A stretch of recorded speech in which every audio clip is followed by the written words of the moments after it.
I got a delivery for Klaus Heisler. Ooh, hello. I wonder what it is. Oh, it's big. It's so big. And it's all for me. What could it be? Maybe a giant aquarium?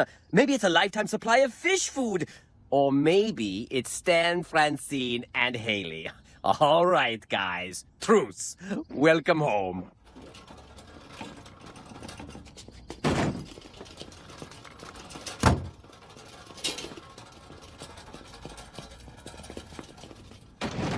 He's opening it.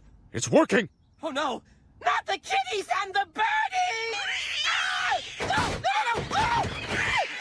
Once they've taken care of Klaus, the house will be ours again. I killed them. I killed them all! Do you hear that, Stan? Ha! Nice try!